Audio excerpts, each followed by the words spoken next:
तो देखिए बच्चों, चैप्टर नंबर हमारा 4 है और वर्ल्ड हिस्ट्री है हमारी। इस्लाम का उदय और विस्तार क्षेत्र को हम पढ़ रहे हैं। जैसे हमने देखा कि ये 570 से लेके 12 जो ईसा पूर्व है उसमें है और 21 सदी में हम लोग प्रवेश कर चुके हैं। 1 अरब से भी अधिक लोग आपको जो हमारा वर्ल्ड है अलग अलग में रहते हैं, अलग भाषा बोलते हैं, अलग देश में रहते हैं। पहनावा, परिस्थिति, खान पीन भले ही डिफरेंट है, लेकिन इस समाज की आधारभूत जड़ एक ही है। यानी कि भले ही पत्ते नए या पुराने हो जाए, लेकिन जड़ एक से ही निकले हुए सारे ये हैं। और कह रहे हैं कि इस सभ्यता के बारे में हम आपका बेसिकली जो हमारा अरब प्रायद्वीप है वहां से लेकर हम आपका मिस्र और अफगानिस्तान में हम 600 से 1200 ईसा पूर्व के ऐतिहासिक वर्णन और इसके बारे में हम लोग गौर करके आपका पढ़ेंगे।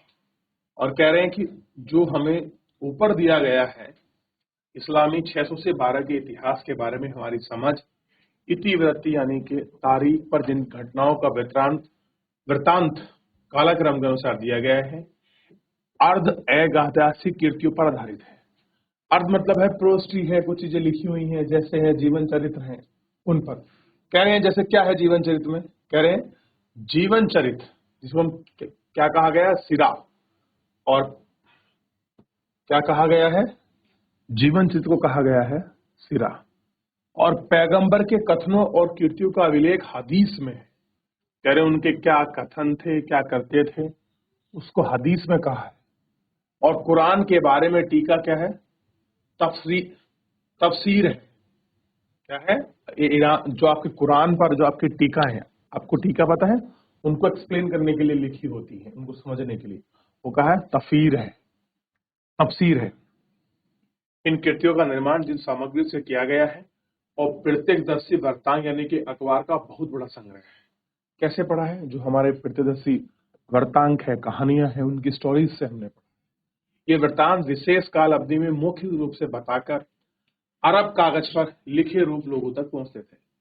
अरब में कागज था, उसी पर लिखे रूप में पहुंचते थे। ऐसी प्रक्रियाएं, ऐसी सूचनाएं अरब की प्रामाणिकता की जांच एक आलोचना तरीके से की जाती है, जिससे सूचना भिजवाने, इंसान की श्रृंखला का पता लगाने यानी कि इंसान की और वर्णनकर्ता की विश्वसनीय स्थापिता की जाए। यद्यपि तरीका निरंतर दोष रहित नहीं था, कह रहे कुछ ना कुछ मिस्टेक तो रही होगी जिस तरह से श्रृंखला चल रही है, लेकिन मध्यकालीन युग मुस्लिम लेखक सूचना का चयन करने और अपने सूचनादाताओं को अभिप्राय समझने के मामले में विश्व के अन्य भागों में समकालीन भारत में सापेक्ष सर्वाधिक सतर्क रहे। कह रहे हैं कि उस समय जो घटना थी, जो कालक्रम था, पुराने समय में कुछ ऊपर नीचे चूक रूक रह गई होगी, लेकिन जैसे ही मध्यकालीन लगा और मध्यकालीन में जितने भी आपके मुस्लिम आपके लेखक थे, इन्होंने बिल्कुल इन काल घटनाओं को एडजिस क्रम के रूप में दिखाने का प्रयास किया कि आखिर में ये किस तरह से थे और किस तरह ही फैली हुई है। कह रहे विवादास्पद मुद्दों के मामले में उन्होंने स्रोतों के से एक ज्ञात घटना के विभिन्न रूपांतरण प्रस्तुत किए। अगर कोई एक स्रोत है, एक एविडेंस है, उसके बहुत सारे रूप उन्होंने दिए। उन्होंने परखने का कार्य अपने पाठकों पर छोड़ दिया। उनके समय के आसपास की घटना के बारे में वर्णन अधिक सुनिश्चित और विश्लेषणात्मक और अखबारों का संग्रह मात्र नहीं जा सकता। अधिकतर इतिहासों की अर्ध रचनाएं अरबी में लिखी हैं। इनमें सर्वोत्तम कृति आपकी तबरी है, तबरी जो 923 में, हाँ, तबरी में निधन की तारीख है, ठीक, और 38 खंडों में अंग्रेजी में अनुवाद है। तबरी, ध्यान रखना क्या है,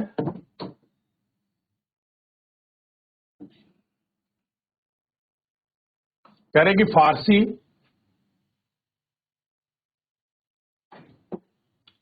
संख्या में आप इन दृष्टि से बहुत कम मिलती है, लेकिन ईरान और मध्य एशिया के बारे में विस्तृत से जानकारी मिलती है। जो आपका सीरिया यानी कि अरमाइक, आपने हिस्ट्री में पढ़ा होगा, सीरिया की एक लेखक मतलब एक लेखन की कला थी, उस लेखन की कला को बोलते हैं अरमाइक लिपि।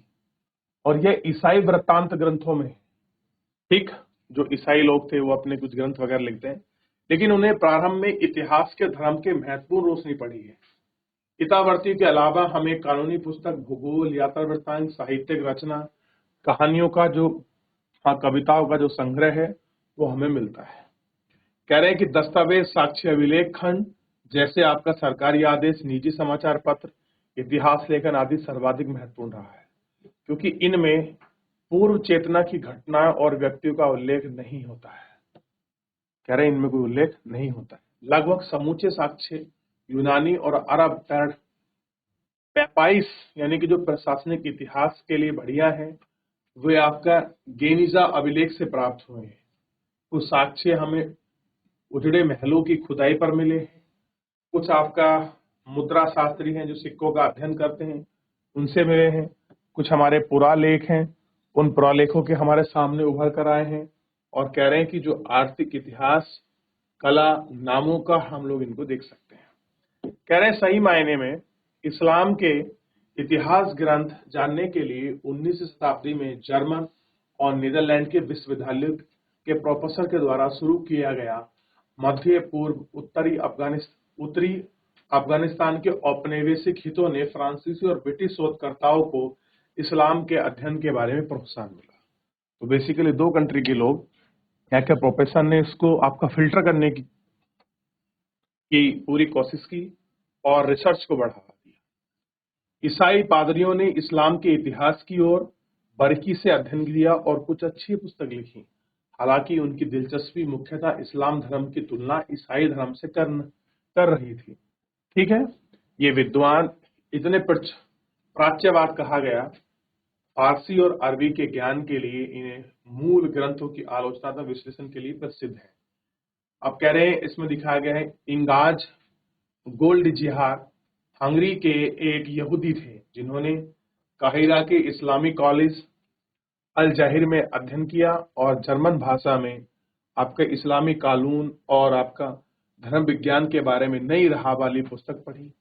इस्लाम के 20वीं शताब्दी के इतिहास में अधिकतर प्राच्य रुचिवादियों के तरीकों का अनुसरण किया और उन्हें विषय को शामिल करने इतिहास के दायरे में किया। अर्थशास्त्र, आपके मानव विज्ञान और आपका सांख्यिकी जैसे आपके प्रबुद्ध विषयों का इस्तेमाल कर उन्हें लिखा। इस्लाम का इतिहास लेखन इस बात में अच्छा उदाहरण है कि इतिहास के आधुनिक तरीकों का इस्तेमाल करके धर्म का अध्ययन किया और ऐसे लोगों के बारे में स्वयं पढ़ने का मौका मिला।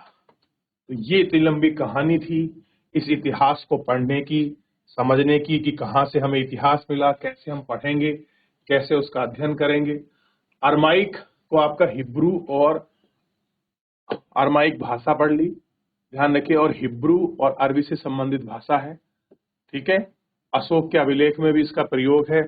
आपको क्वेश्चन बताना है कि अभिलेख का कौन सा अभिलेख है जो स्क्रिप्ट है जो आपका अरमाइक भाषा में मिला है, जो मध्य एशिया यानी कि एशिया माइनर जो ईरान से हमको प्राप्त हुआ है, ये आपको बताना है। ठीक है, और कह रहे हैं कि इस संदर्भ में कहा जाता है कि कबीले रक्त संबंधों यानी कि वास्तविकता काल्पनिक संगठन इकाई समाज होते थे। यानी कि उस समय जो भी लोग रह रहे थे कैसे रह रहे थे, आपका कबीला ही समाज में। अरब कबीले वंशों से बने होते थे, बड़े परिवार के समूह होते थे। गैर रिश्तेदार वंश बड़े गहरे वंश क्रम के आधार पर आशा के साथ आसपास में विलय होता था। नया कबीला शक्तिशाली होगा और गैर अरब व्यक्ति आपका कबीलों में प्रमुख संरक्षण सदस्य बनेंगे। लेकिन इस्लाम में धर्मांतरण के बाद भी मवालियों के साथ अरब मुसलमान द्वारा समानता का व्यवहार नहीं किया गया।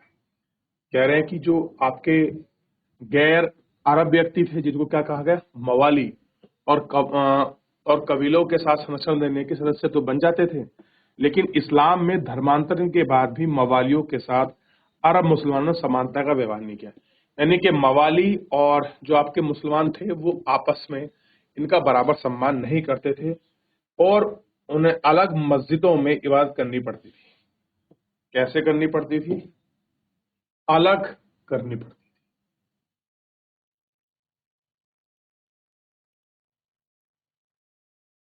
अब देखिए, अब पढ़ेंगे अरब में इस्लाम का उदय, धर्म निष्ठा, समुदाय और राजनीति। उससे आगे से पढ़ने से पहले एक बार जितना पूरा पढ़ाया है, किसी को डाउट, कोई क्वेरी, कोई क्वेश्चन हो मुझसे पूछ लीजिए, फिर आगे बढ़े।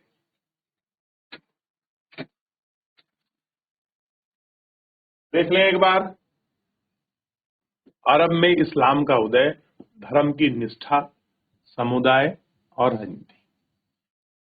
तो एक कॉन्सेप्ट हमने पढ़ लिया, मवाली। मवाली वे लोग थे जो आपका एक वर्ग था, मवाली, यानी कि वो लोग जो आपके बाद में धर्मांतर करने के बाद मुस्लिम बने, लेकिन उस कबीले ने उनको इतना मतलब अपनी सेना में रखा, अपने मेंबर्स तो बनाया, लेकिन जिस तरह से उनमें धार्मिक रूप में उनको वैल्यू मिलनी चाहिए थी वो उनको नहीं मिली।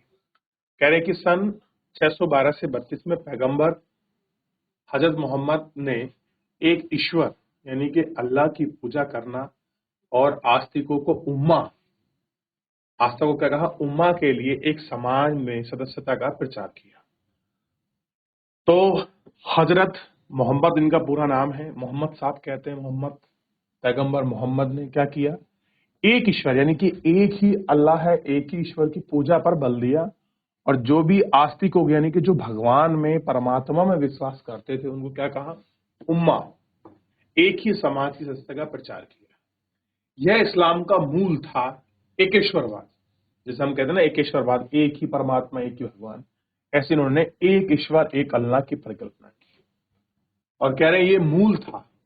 कह रहे पैगंबर मोहम्मद सौदागर थे, कैसे थे, व्यापारी थे, और भाषा में संस्कृत की दृष्टि से अरबी थी, भाषा तथा संस्कृत की दृष्टि अरबी थी, यानी कि दोनों जानते थे। 6ठी शताब्दी में अरब संस्कृति अधिकांश अरब प्रायद्वीप और दक्षिणी सीरिया और मेसोपोटामिया के क्षेत्र सीमित थी। कहाँ थी, अरब में थी, अरब संस्कृति, और जो आपका दक्षिणी सीरिया है और जो आपकी मेसोपोटामिया, ये मेन क्षेत्र थे। अरब लोग आपको कबीलों में बटे थे, प्रत्येक कबीले का नेतृत्व एक शेख करता था। जितने भी वो आपके कबीले थे उन कबीलों का एक नेतृत्व करने वाला को क्या कहा गया, शेख कहा गया।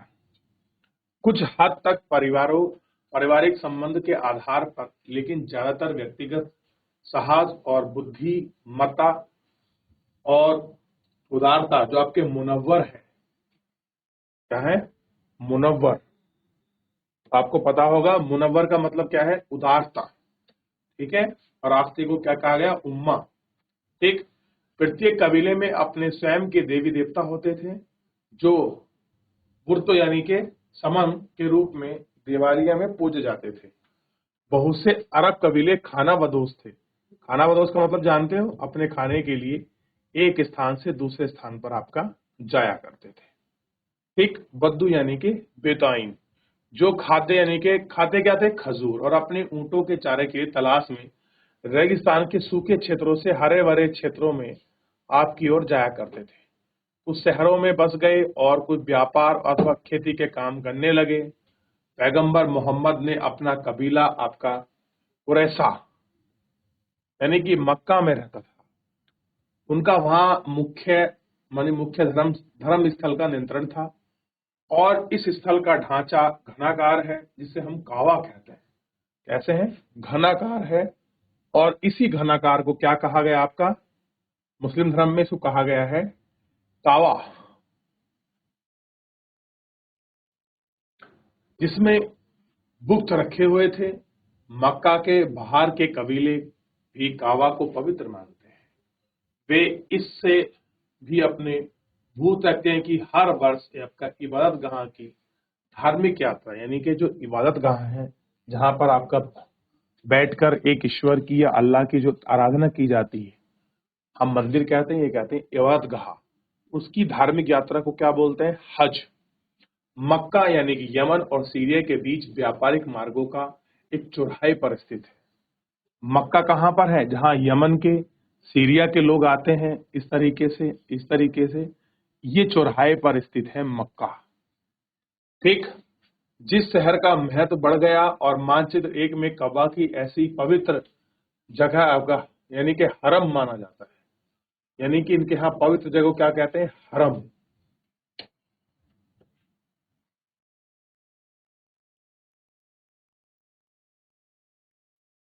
जहां हिंसा वर्जित है, जहां क्या नहीं होती थी, हिंसा वर्जित है, सभी दार्शनिकों को सुरक्षा प्राप्त है।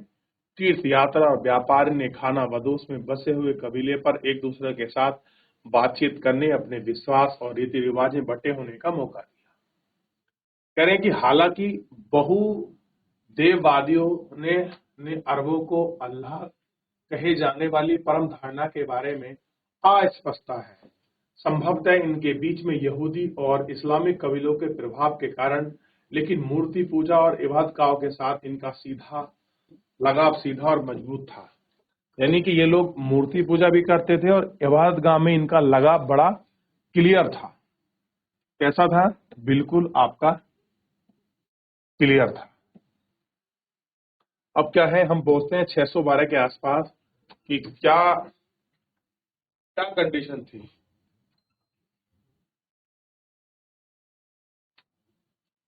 सन 612 में पैगंबर हजरत ने अपने को खुद संदेश वाहक घोषित किया, जिसको हम कहते हैं रसूल। रसूल क्या है? संदेश देने वाला। रसूल का मतलब क्या है? जो आपको संदेश देता है। उन्होंने यह प्रचार का आदेश दिया कि केवल अल्लाह की ही इबादत यानी कि आराधना की जानी चाहिए।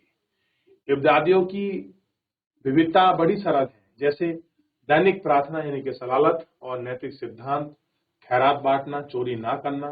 पैगंबर ने बताया कि आस्तिकों को उपमा ऐसे समाज की स्थापित है जो सामान्य धार्मिक विश्वास के जरिए आसपास में जुड़े हुए हैं।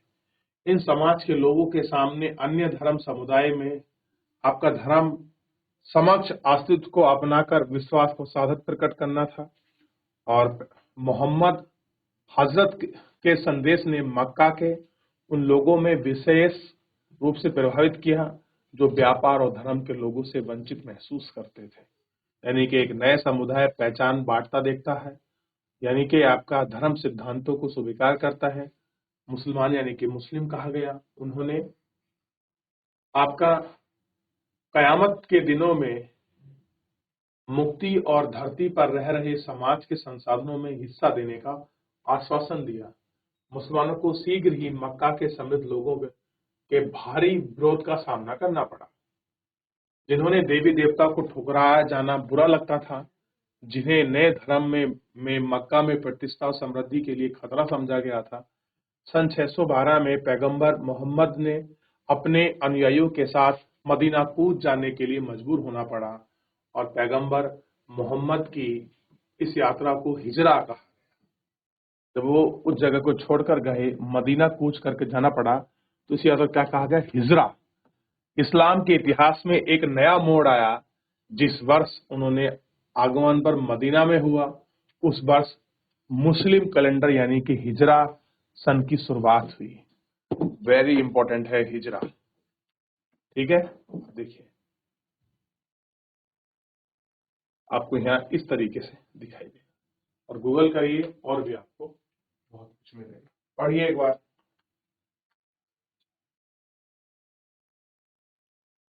देखिए एक बार। अब देखिए, देख लिया इतना। अब एक ये देखिए, अब एक कैलेंडर आया था आपको पता। हिजरा क्या हुआ? जब उनको आपका मजबूरन उनको मदीना कूच करना पड़ा, तो उन्हें क्या कहा गया? उस यात्रा, धार्मिक यात्रा को हिजरा कहा गया। अब विश्व इतिहास के कुछ विषय पर हम लोग देख रहे हैं, तो इसमें इस्लामिक कैलेंडर के बारे में बात करेंगे। हिजरा सन की स्थापना उमर की खिलाफत के समय हुई। उमर की खिलाफत के समय की गई, जिसका पहला वर्ष 622 ईस्वी में पड़ा। यानी कि जब इस्लामिक कैलेंडर कब बना? ईसाइयों के मुताबिक 622 ईस्वी। हिजरा सन की तारीख जब अंग्रेजी में लिखी गई, तो वर्षों के बाद AH लगाया गया, यानी कि हिजरा वर्ष, चंद्र वर्ष, जिसमें 354 दिन, 29 या 30 दिन का 12 महीने, यानी कि मुहर्रम में धुल हिजा तक, यानी कि मुहर्रम से दुल हिजा तक, मुहर्रम में शुरू होगा और दुल हिजा तक ये आपका कैलेंडर समाप्त हो जाएगा। 354 दिन है। महीना या 29 का होगा या फिर 30 का। प्रत्येक दिन सूर्य अस्त के समय से प्रत्येक महीना चंद्र उदय के दिनांक तक शुरुआत माना जाएगा, यानी कि उसके चंद्रमा के सूर्य उदय और उसके बाद। हिजरा वर्ष सोर वर्ष में 11 दिन कम है। कह रहे जो आपका हिजरा वर्ष होगा वो सोर परिवार के दिन से 11 दिन कम होगा। अतः हिजरा का कोई धार्मिक त्योहार, रमजान के रोजे, ईद और हज शामिल है। ठीक। और कह रहे मौसम के अनुरूप नहीं होता। हिजरा कैलेंडर की तारीखें गैरबियन कैलेंडर जिसकी स्थापना आपके पेबो गैरी ने 13वें यानी कि 1552 में की गई थी, ठीक, के साथ मिलाकर कोई सरल तरीका नहीं है। और कह रहे हैं कि एच ग्रेवियन ने वर्षों के बीच मोटे रूप में समानता का गुणगान किया है। इस तरीके से ये निकाल कैलेंडर बताया। तो आपको हिजरा पूरा क्लियर होना चाहिए। हिजरा कैसी सुरंदर है, कैसा कैलेंडर है, कितना दिन है, ये थोड़ा सा आपको ध्यान रखना है। एक बार हिजरा के विषय में थोड़ा सा देखिए। कह रहे हैं कि किसी धर्म का जीवित रहना उस पर विश्वास करने वाले लोगों के जिंदा रहने पर निर्भर करता है। अब कह रहे हैं अगर आपको कोई धर्म रखना है कि वो धर्म आपका जिंदा रहे, तो सबसे इंपॉर्टेंस क्या है? जो लोग उसको मान रहे हैं उन लोगों का जिंदा रहना सबसे ज्यादा जरूरी है। अगर वो लोग जिंदा रहेंगे तो मान लीजिए धर्म भी आपका उन पर निर्भर है। इन लोगों के समुदाय को आंतरिक रूप से मजबूत बनाना, उन्हें भारी खतरों से बचाना जरूरी था। सुदृढ़ करना यानी कि मजबूत करना, और उनको सुरक्षा के लिए राजनीतिक संस्थाओं की आवश्यकता होती थी, जैसे राज्य सरकारें या पीछे से विरासत से प्राप्त होती थी, फिर बाहर से प्राप्त होती थी। निर्माण बिल्कुल नए सिरे से करना पड़ता था। पैगंबर मोहम्मद ने इन आपका तीनों आपके तरीकों से मदीना में एक राजनीतिक व्यवस्था की स्थापना की और उन्हें अनुयायियों की सुरक्षा प्रदान की जिन्हें उन्हें आवश्यकता थी। साथ ही साथ शहर में चल रही कलह को सुलझाया और उम्मा को एक बड़े समुदाय के रूप में बदल दिया। उम्मा मतलब बच्चों अभी बताया था, जो आपका आस्तिक है, जो लोग भगवान में, धर्म में विश्वास करते हैं, उनको उम्मा। क्लियर होगा क्या कहा गया? उम्मा कहा गया। अब मदीना के बहुदेवादियों और यहूदी को पैगंबर के राजनीतिक नेतृत्व के अंतर्गत लाया जा रहा था। मदीना में लोग कैसे थे? ध्यान दीजिए, ये मूर्ति पूजा भी करते थे और बहुदेववादी थे, अपने देवी देवताओं को मानते थे। ठीक है। पैगंबर मोहम्मद ने कर्म कांड यानी कि उपवास और नैतिक सिद्धांतों को बढ़ावा देकर उन्हें पुरस्कृत कर धर्मों के अनुयायी के रूप में मजबूत बनाया। यानी कि उन्होंने उपासना को बढ़ावा दिया, नैतिक सिद्धांतों को बढ़ावा दिया, लेकिन उन्होंने उसको फिल्टर किया। ठीक। मुसलमान समुदाय कृषि और व्यवसाय से प्राप्त होने वाले राजस्व और इसके अलावा खैरात यानी कि जकात से जीवित रह सकता है।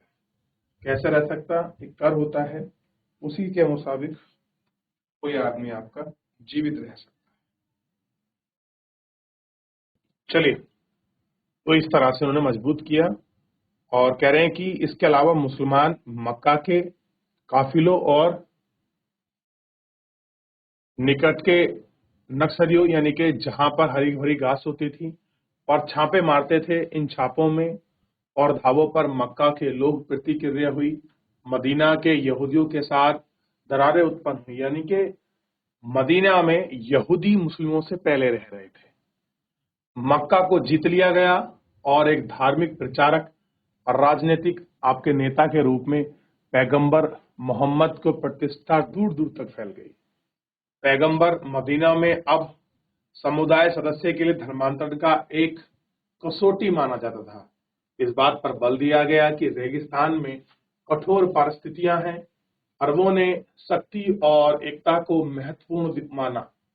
पैगंबर मोहम्मद की उपलब्धि से प्रभावित होकर बहुत कबीले, अधिकांश यानी कि बद्दुओं ने अपना धर्म बदलकर इस्लाम अपना लिया। यानी कि ये कौन से थे बद्दू? जो आपका ऋतु परिवर्तन करते थे, ऋतु प्रवास करते थे, ऊंटों की तलाश में हरी घासों की तरफ, आपका नक्ष स्थानों की तरफ जाया करते थे। इन लोगों ने क्या कर लिया?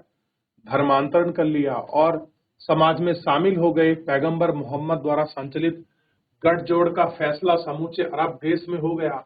जिस तरह का बनाना चाह रहे थे पूरे अरब में, ये इस तरह का आपका फैल गया। मदीना उभरती हुई इस्लामी राज्य की प्रशासनिक राजधानी और मक्का उसका धार्मिक केंद्र बन गया। तो आपको पता होना चाहिए कि मदीना क्या बना? प्रशासनिक राजधानी, और मक्का क्या बना? उसका धार्मिक केंद्र। तो काबा से बुतों को हटाया गया क्योंकि मुस्लिमों के लिए जरूर था कि उस स्थल की ओर मुंह करके इबादत करें जहां पैगंबर मोहम्मद को थोड़े ही समय में अरब प्रदेश से काफी बड़े क्षेत्र में नए धर्म समुदाय राज्य के अंदर लाने में सफलता मिली। और कह रहे हैं प्रारंभिक इस्लामिक राज्य की व्यवस्था काफी लंबे समय तक अरब कबीलों और कुलों में आपका संघर्ष बनी रही। तो ये था स्थान कि कैसे आपका इस्लाम धर्म वहां पर आपका शिफ्ट हुआ है या कैसे आपको इसका पूरा दिखाया गया। ठीक है, ये थोड़ा सा आपको ध्यान रखना है कि कैसे कैसे उन्होंने अपने आप को वहां स्टेबल किया है। ठीक है, चलिए देख लीजिए। इतना कोई डाउट कोई क्वेरी है तो पूछ लीजिए। चलिए, जितना हमने पढ़ा है यहाँ तक किसी का कोई भी डाउट है, कोई भी क्वेरी है, शुरुआत से लेके अब तक पूछ लीजिए, कोई भी बच्चा। आगे बढ़ जाए। तो मेरे प्यारे बच्चों, आज हमने इतना ही देखा क्योंकि इतना हमने सारा ये पीछे आपका देख लिया। क्लियर है? और सबसे बड़ी बात है हमने इस्लामिक कैलेंडर जो कैलेंडर हिजरा है उसको देखा। तो आपका खलीफाओं का शासन विस्तार गृह युद्ध क्या हुआ, इसके विषय में जो है हम आपका कल के जो हमारा लेक्चर होगा, नेक्स्ट लेक्चर, उस पर कंप्लीट करेंगे। फिलहाल आज के लिए इतना ही, मिलते हैं नेक्स्ट लेक्चर में। धन्यवाद।